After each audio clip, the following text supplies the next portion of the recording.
Is this something like this that important? One slide to China? Would CCP really, which I think this might be somewhat rhetorical? And then, secondly, when are we going to end the ambiguity period with regards to recognizing Taiwan's sovereignty? Dana, this is really important to China because Xi Jinping, the Chinese ruler, has really staked the legitimacy of his reign on taking Taiwan. He says that this is not something that can be passed down from generation to generation. He's put a time limit on this. And so when the United States does something, and it can be just a little thing like the color on the map at the Summit for Democracy, yes, it is important. When are we going to change our policies?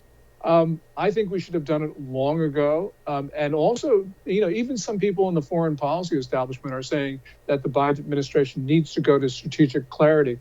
But we know that there are a lot of people in Washington right now who are timid, craven, and clearly the Biden administration is incompetent because they are sending out mixed messages. And they're not doing this intentionally. This is just disarray in the administration, and Beijing is noticing.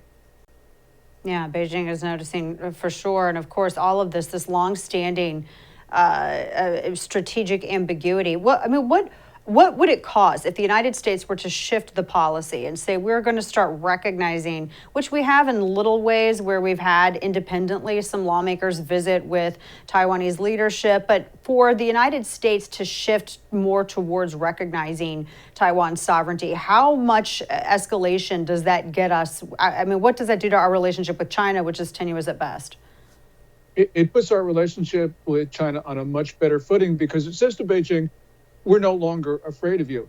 And the other byproduct of this is that basically Beijing has to give up its any idea of invading Taiwan because they know that even if they think that they can take Taiwan, the casualties would be far too high for them. China's regime right now is extremely casualty adverse. We saw this with their attack on the Indians on June 15th of last year. So we know that the prospect of hundreds of thousands of Chinese dead would prevent the Communist Party from ever thinking of invading. So there are a lot of good things that happen when we are clear. And it amazes me that we don't take that position. Why do you think that is with this administration? And I will say, there's even some Republicans that have been hesitant to do this.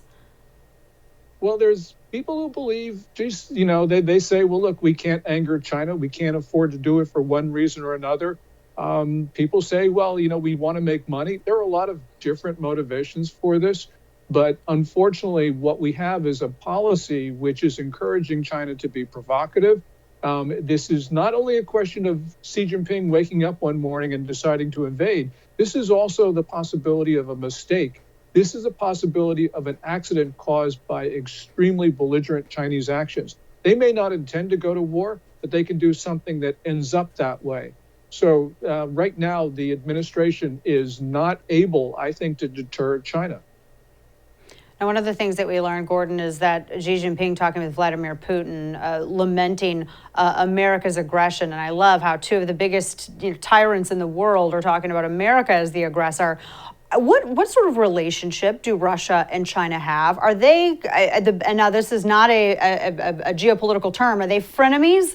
How would you describe that in layman's terms? Because it seems as though they would be natural allies if they have a shared enemy in the United States. They're very close. They coordinate their foreign policies. They also coordinate their military actions. You have a lot of smart people in the United States saying that China and Russia will never form an enduring partnership, that they either hate or abhor each other. And, that could very well be true, but it doesn't matter because in the here and now, we have Vladimir Putin and Xi Jinping working closely together because, as you say, they identify the same enemy and also they realize that their interests coincide the way they define them. So I don't care about the long term. I care about now. And right now, they're working very closely together against us and our friends and our partners. Yeah, very much so. And it almost makes you wonder if they're not coordinating in terms of Russia with Ukraine and, of course, China with Taiwan, because that would be a great way to divide America's energies and really, NATO's energies as well. What are your thoughts on that? I mean, it seems almost purposeful. I kind of take the Occam's razor approach with this kind of stuff. We could very well be on the doorstep of history's next great conflict, because once China moves against Taiwan or India or Japan or the Philippines, it doesn't really matter. Russia will move on Ukraine or vice versa. And we don't even have to have these two great powers acting in direct coordination. They could just take advantage of the situation. And by the way, Dana, it's not just Moscow and Beijing. It's also North Korea, Pakistan, Iran, Algeria. They could also take advantage of the situation, or they could actually act in direct coordination. But really, we could see conflicts at both ends of the Eurasian landmass, also North Africa. And that really would be what people would call World War III.